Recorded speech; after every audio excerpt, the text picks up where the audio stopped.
You're welcome to the program. Energy expert Kwame Nkrumah is urging government to make the automatic price adjustment formula work. The formula was adopted by the National Petroleum Authority to regulate the prices of petroleum products. Kwame Nkrumah, who appeared on the AM show, prayed Ghanaians to seek legal action against the National Petroleum Authority for failing to clarify the formula. Of how the computation is, but to my understanding, and my understanding can be wrong, that when prices go up, it works in such a way that we have high prices. When prices fall, it should work in such a way that prices would fall. So consumers pay realistic prices? Yes, realistic prices. But you see, based on what the rates are on the international market? Based on what the rates are. But this situation we are in is a two-pronged situation, in that consumers should benefit and exporters of crude oil would not benefit.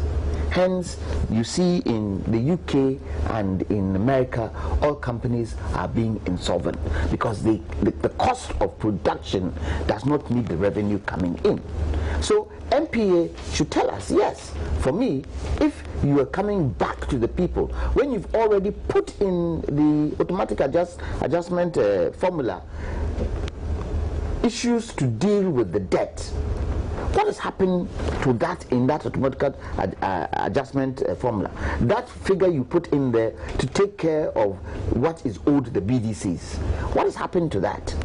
Now we've left the prices at that. But let's face it. The BDCs, if they are not paid, they will not have a position to bring in petroleum products because the banks will not give them the LCs to do that. You see, that is why I say politicians, and I'm one of them, politicians over the years have played politics with Tor. They played politics with Tor. On the subject of oil. Because if Tor was a vibrant refinery, now, will we need BDCs? We are producing oil, aren't we?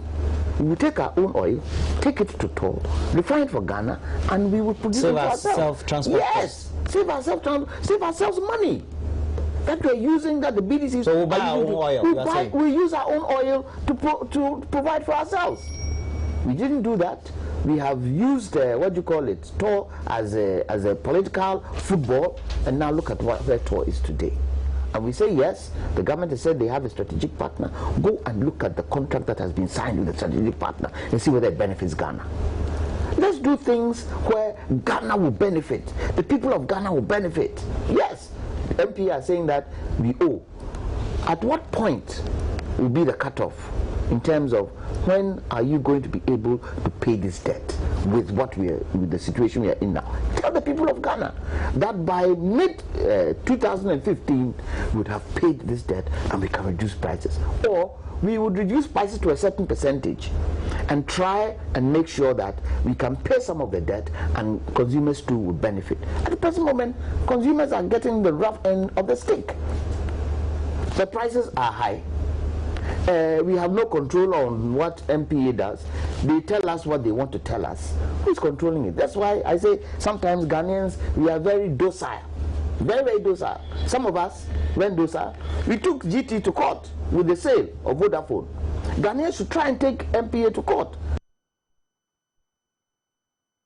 Meanwhile, Member of Parliament for the Ayensuano constituency in the Eastern Region, Samuel Aipai, believes government is preventing the NPA, National Petroleum Authority, that is, from implementing the formula. Well, because of what the NDC government and then the other stakeholders in the petroleum industry told us when they were increasing the fuel prices. Once they said there are factors that goes into the calculation of export price, that is the decrease or say the depreciation of the value of the CDS against that of the dollar is a factor. They mentioned the price, the crude oil price, international market is a factor. They also made mention of a debt that need to be paid And these are the factors that they told us that because of that they have to increase. And also the fact that they want to withdraw subsidy. So they increased, and workers were on the street demanding that the increase is so high, government should absorb some of the cost, but the government said no, we want to wash our hand off and allow the automatic price adjustment to work, so that at the end of the day we are not going to pay any subsidy to the stakeholders in the industry. So if government did not pay subsidy, government should then come out and tell us what cost he's paying now, what debt is the government paying now, because he said yes, go and pay the actual price, the government is not going to subsidize for you. So for now, the factors, let's take a look at the factors again. One, the stability of the cedi as against that of the international currency, especially the dollar. We've also seen the decrease in the international price of the crude oil, almost half, because it was 115. Today we have it at below 60, not about 59. So even for both light crude and Brent. So you can see clearly that it has been reduced more than half. And then we also talking about debt. The government should come out and tell us what debt is paying. You see, I'm a member of the Parliament Select Committee on Roads and Transport. Now, you look at the roads and transport budget and their estimate this week, and it clearly shows that money that is due the road sector for maintenance of road from the road fund was not paid to the ministry. Where from this road fund? We get it from roadworthiness certificates that we pay. We get it from levy on the fuel.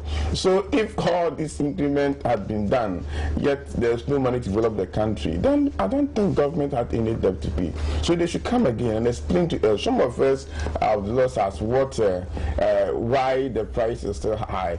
Apart from that, let us look at the previous records that we've had when the fuel was about 147 on the international market. And with all these factors, with all that and everything, at the MPP's COFOS-led administration, we were buying it 5 Ghana cedis per gallon when it was at $147 per barrel. And then they said it's just too high, reduce it, and they brought it to 3.6 Ghana cedis per gallon. Today, it is $59 per barrel at the international market, and we are buying it at 15 Ghana cedis per gallon.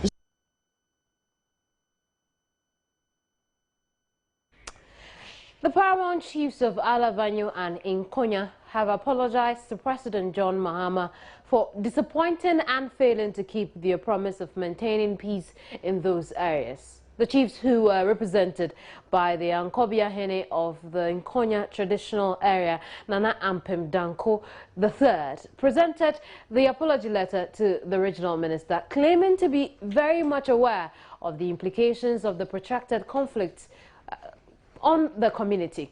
Tension rose last month when one person was killed, prompting the Interior Ministry Minister Mark Woyongo to reimpose a curfew on the two towns. The Volta Regional Minister Helen Adjoa Intoso said the current curfew was to protect the residents of both Alavanyo and Nkonya and not to punish them. She also assured them that the curfew hours, which currently began at 4 p.m., will be reviewed to start at 6.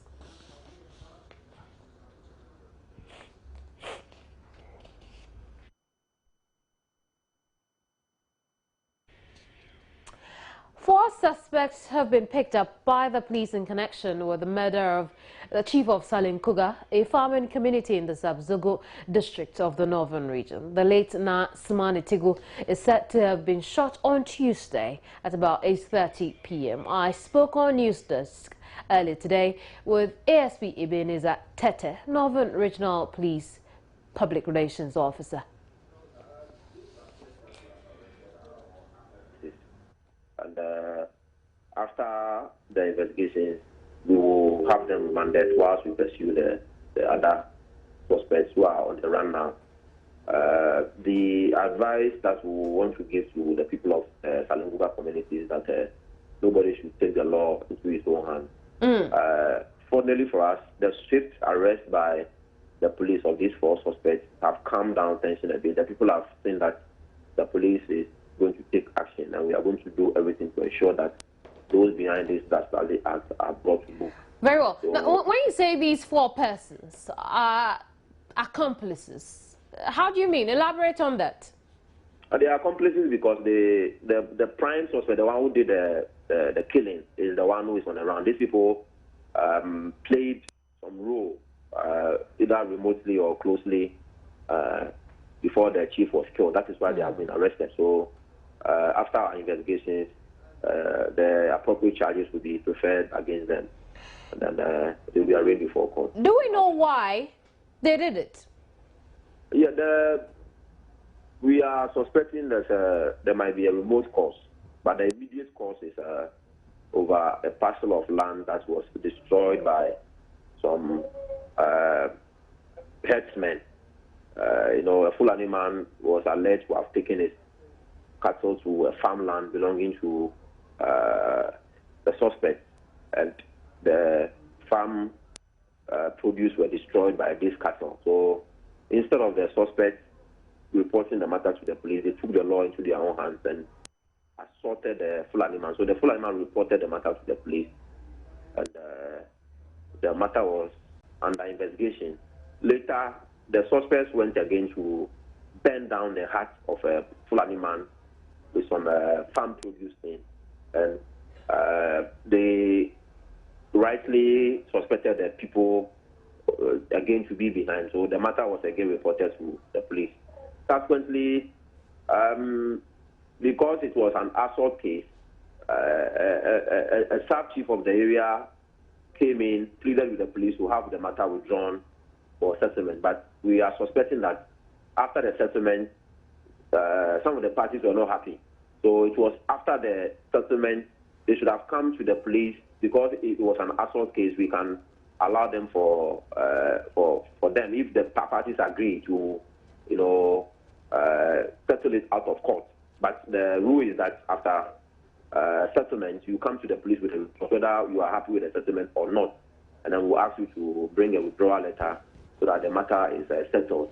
But we suspect that one of the parties was not happy with the way things went, and that was why they went and burned the heart of the Fulani men again. So we were pursuing them to have them arrested, and then yesterday the chief was murdered. So the immediate cause we can point to this thing, but we are suspecting that there may be a remote cause. In other words, as it stands now, the police sees this as an isolated case from, the other incidents that have happened in the past. Yeah, this is I can tell you on authority that it's a pure murder case. No matter the links or whatever conclusions anybody will draw, because I don't think anybody have any justification in taking somebody's life without any justification. So whatever it is that might have warranted these people to go and kill this chief in cold blood in his palace yesterday. We are taking it a purely criminal matter, and we are going to pursue it. What I was saying had to do with the fact that some pattern is being drawn in the way and manner in which some chiefs in the area are losing their lives for one reason or to one reason or the other. And so with the explanation you gave me as the immediate cause the police believed, the police is given for the murder of the chief of Salinkuga, I was only asking, it means that the police believes that this is an isolated case from all the other murders we've seen. It is.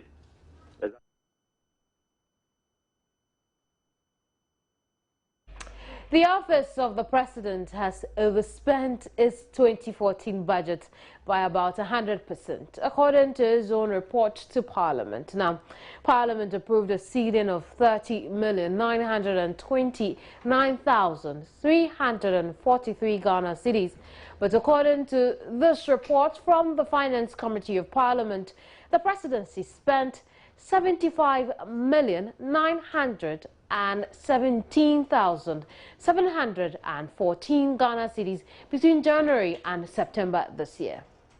There was therefore a variance of about 44,989,371 Ghana cedis. The office of the Chief of Staff was allocated 7,487,048 Ghana cedis, but spent 48,811,722 Ghana cedis within the period for his activities. On Tuesday, the Parliamentary Select Committee on Finance presented the expenditure returns of the Office of the President to the House. The Vice President's office overspent less than it was allocated, spending 2.1 million Ghana cedis out of the 3.5 million approved by Parliament. According to the report, the presidency was also allocated 16.5 million for the general administration of the office, but as at the end of September, the presidency has spent 23.2 million. The press secretariat was also allocated 400,000 and spent well below its 233,506. The cabinet secretariat also spent 749,376 Ghana cedis out of the 1 million given to the secretariat for its business for the year.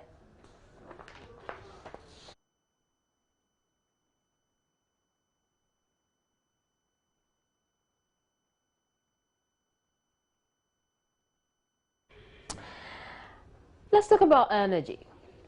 A leading member of the Convention People's Party, Kwame Nkrumah, says government must provide answers as to what caused the budget overruns at the presidency.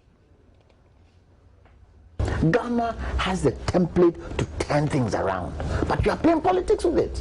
You are playing politics with it. Malaysia, they came to us in the Singapore, they came to us in the Korea, they came to us in the... And all this is dovetailed into the subject of fiscal discipline? Yes, it's doubling fiscal discipline. Look, in terms of the monies that have been spent, the question I ask, and I might be naive, you send a budget to the Minister of Finance. The Minister of Finance has given you a cap, but in the end you overspend. Who gives you that money to overspend? Where does the presidency go and use the money to? Is it the Minister of Finance? Does he go to the Minister of Finance to say we need X, Y, Z, and later the Minister of Finance says that he's overspent? When they are overspending, isn't it the responsibility of the Minister of Finance to say, Jack, you are overspending your budget, cap it? Isn't it? But no, it keeps going. And look, 7 million cedis from, what do you call it? That's the approval. Chief of Staff. And now it's what? 48 million. They should tell us what they spend it on. There are some countries where they cap expenditure. The moment you reach that cap, no more expenditure till the next budget.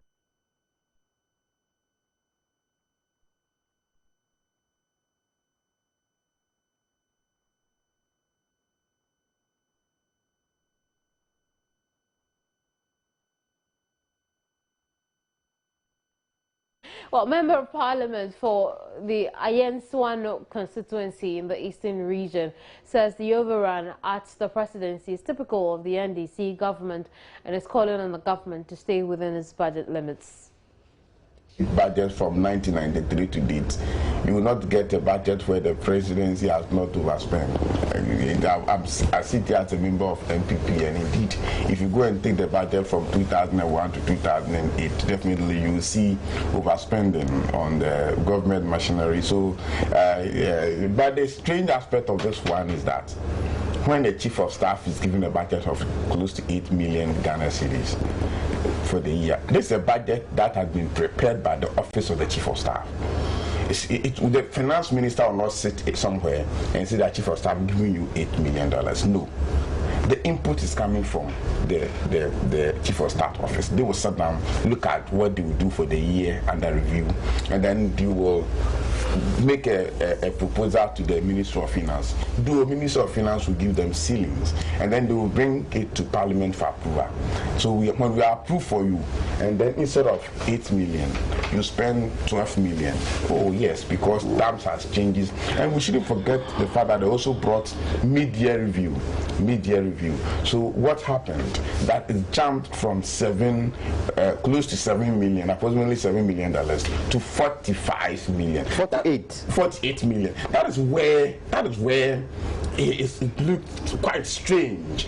If you look at what was given to the president himself, if the office of the president has sat down and sent to the Ministry of Finance, though they were given a ceiling, that this is what we'll spend for the year, at the end of the day, you spend more than, and almost 150% more than what you yourself decided to spend. That the president, the government, I'm saying, should look at it carefully, should look at their expenditure. Welcome back. Now, workers of the Metro Mass Transit Service in Kumasi are protesting the disappearance of some buses. Insurance News investigations confirm 12 buses have been moved out of the company's yard under mysterious circumstances in Kumasi, Tamale and Wa. The angry protesters have been wearing red outfits to register their displeasure in demand for answers from management. Inshira FM's Ohim Interior has been speaking with myself. For the scrap material to be sent outside the premises of Metro Mass Transit. But in this particular regard, this particular procedure I've just taken you through were not followed, my dear sister. I see. You also reported that some of the buses have been found. Yes. Per the information I had from Metro Mass Transit, 12 of those buses have been missing, missing in inverted comma, 4 from the Kumasi office, 6 from Tamale, and then 2 from Wa. And when I got the information, definitely I've been working on these reports. I've been working on this particular report for a very long time. So I decided to also fish around, nose around as investigative journalist to find out where the whereabouts of these buses. And I was surprised to see some of the buses at some private fitting shops in Kumasi. And the buses that have been declared non-serviceable were being worked on. And one of them is working now. They have redesigned, work on the bus, and now it's on the road.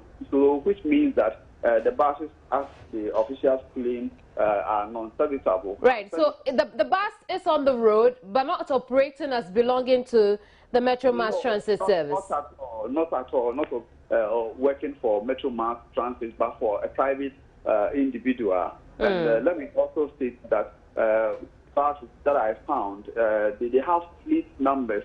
For instance, a bus with fleet number 2050, another with 2072, and the latest one that I also found was a bus with fleet number 2085, which is also from the Kumasi office. So that is the situation, that is the issue, and the workers, they themselves are not happy because they think that if the buses can be repaired and then it's also roadworthy, then what it means is that Metro Mass Transit be in competition with this particular bus, and they think that the management of the company has not been fair to the company. At least if the buses can be repaired outside, they can be repaired better by Metro Mass Transit, my sister.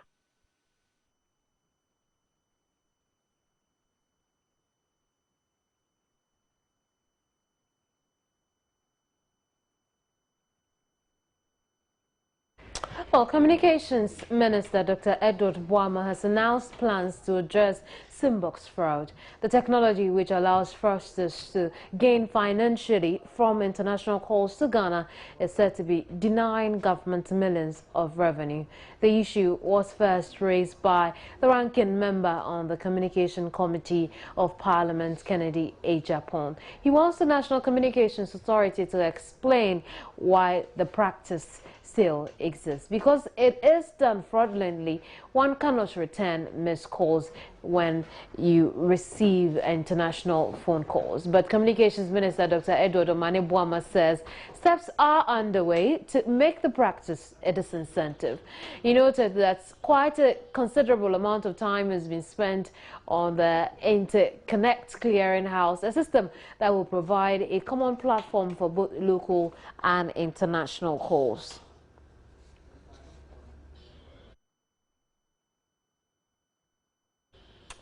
The Africa Center for Energy Policy is calling for proper management of the Ghana Gas and Ghana National Petroleum Corporation merger to avoid friction that could render the takeover fruitless. ASAP believes there should be a consensus between the two entities to ensure a smooth takeover. This call follows recent disagreements between the Ghana Gas and the GNPC over whether or not the two companies should merge.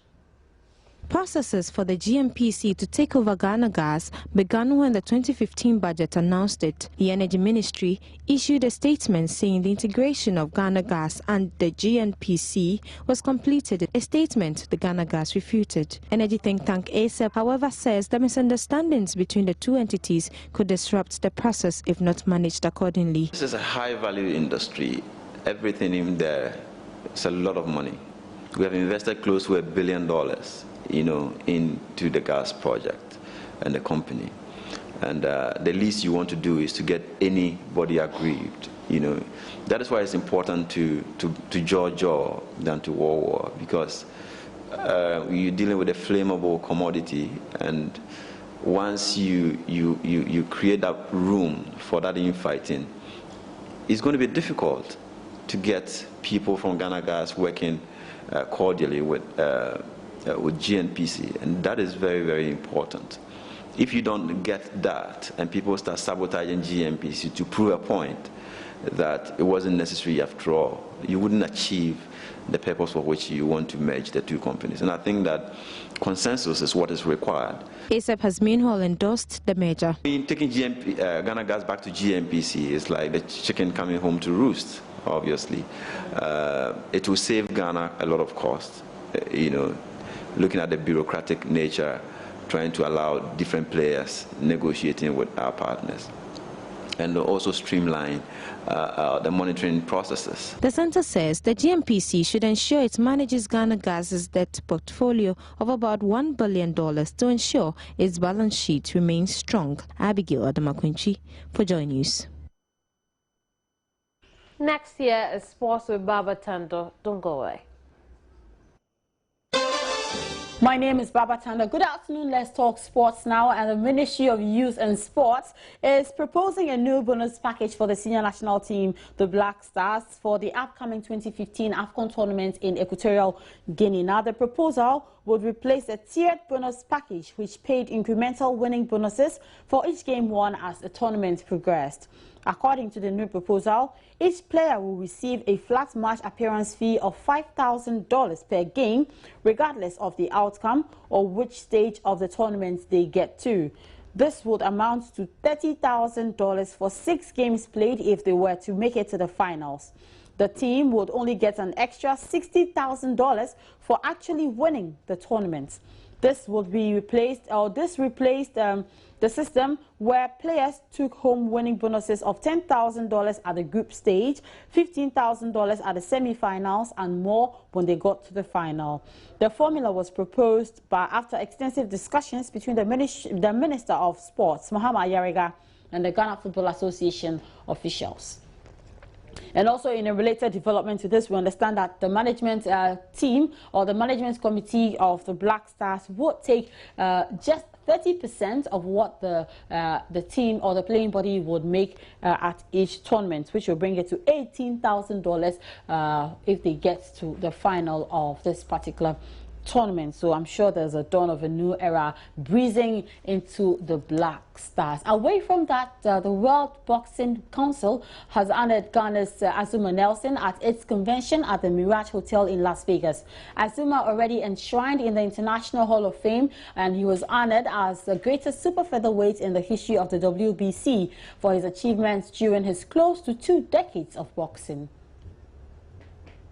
Ghana boxing legend Azumah Nelson has received what could be arguably his biggest international honor as the best super featherweight boxer of all time in the United States of America. This was at the World Boxing Council's convention in Las Vegas, Nevada. Azumah held the WBC title in the super featherweight division for a decade, making him unique in the division and on the African continent. This feat earned him many other honors, including his induction as the first African into the International Boxing Hall of Fame. This major award comes weeks after his historic launch of his biography here in Accra. The first WBC convention since the passing of Jose Sulaiman, founder of the premier sanctioning body, brought together legendary names like Jeff Finneck, Julio Cesar Chavez, Greg Hogan, promoter Don King, and a host of other names. Andrei Rabiansky was awarded Man of the Year, Michelle Patterson was Woman of the Year, and the award for the Best Boxing Commissioner was won by Ken Moriata of Japan. Guinness Records attended to recognize these achievements. Legendary promoter Don King and iconic fighter Julio Cesar Chavez received the award record for the February 20, 1993 Mega Clash in Mexico. Don Jose Sulaiman was honored as Sports International Leader with the most time at the helm. Let's go back to soccer. In Ghana, and Juventus star Kojo Asamoah has been adjudged the best left back in the Italian Serie A for the 2013-2014 season. The 26-year-old Ghanaian winger has been sidelined for 3 to 4 months after undergoing a successful surgery. Asamoah received the award dubbed 2014 Grand Gala del Calcio AIC on Monday while walking with the aid of crutches. It is organized by the Italian FA. He was overwhelmed with the honor and expressed his gratitude to his colleague teammates and former coach Antonio Conte for their immense support. Asamoah, who is the reigning Ghana Player of the Year, will miss the Africa Cup of Nations 2015 in Equatorial Guinea.